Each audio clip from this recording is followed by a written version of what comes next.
பாருங்கள், பாறை மீன் தான் எடுத்திருக்கேன். பாறை மீன் தான் வறுக்க போகிறேன். நல்லா சூப்பராக இருக்கு பாருங்கள், நல்ல ஃப்ரெஷ்ஷு. கோவளத்துலேருந்து இப்போ காலையில் தான் பிடிச்சிருப்பாங்க இந்த மீனை. எப்போ நம்ம வீட்டுக்கு வந்து சேர்ந்துருச்சு. வெட்டி க்ளீன் பண்ணி வச்சாச்சு. இப்போ மசாலா போட்டுக்கலாம் வாங்க. எப்பவும் போல் நம்ம வீட்டில் அரைச்ச மிளகாத்தூள் தான்.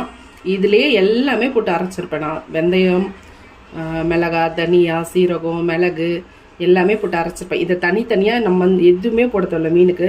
பாருங்கள், இதே தான் போடுறேன். நல்ல வாசனையாகவும் டேஸ்ட்டாகவும் இருக்கும் பாருங்கள். இதே தான் நம்ம குழம்பு, தொக்கு எல்லாத்துக்குமே யூஸ் பண்ணுவோம். ஒரே மிளகாத்தூள் தான். இது பாருங்கள், இந்த மீனுக்கு தேவையான உப்பு. வேறு எதையும் சேர்க்க வேணாம், இது மட்டுமே போதும். செம்ம டேஸ்ட்டாக இருக்கும் மீன். மசாலா மிக்ஸ் பண்ணி வச்சிடலாம். கொஞ்சம் நேரம் ஊறட்டும், அதுக்கப்புறம் வறுத்துட்டு.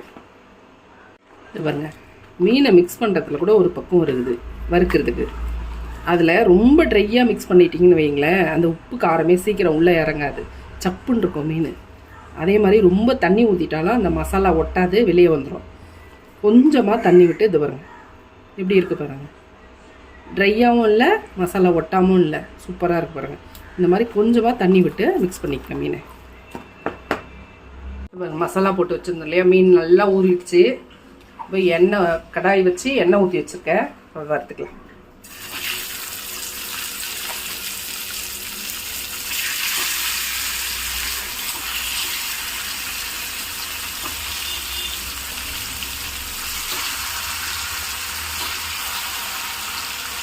இந்த மசாலா பாருங்கள், அப்படியே பிரியாமல் இந்த மீனில் எவ்வளோ அழகாக ஊட்டியிருப்பாங்க. அவ்வளோதான், நம்ம மீன் வறுவல் ரெடி ஆகிடுச்சு. சுட சுட எடுத்து சாப்பிட்டா அவ்வளோ டேஸ்ட்டாக இருக்கும் பாருங்கள். செஞ்சு பாருங்கள், எப்படி இருந்ததுன்னு கமெண்ட் பண்ணுங்கள். பை.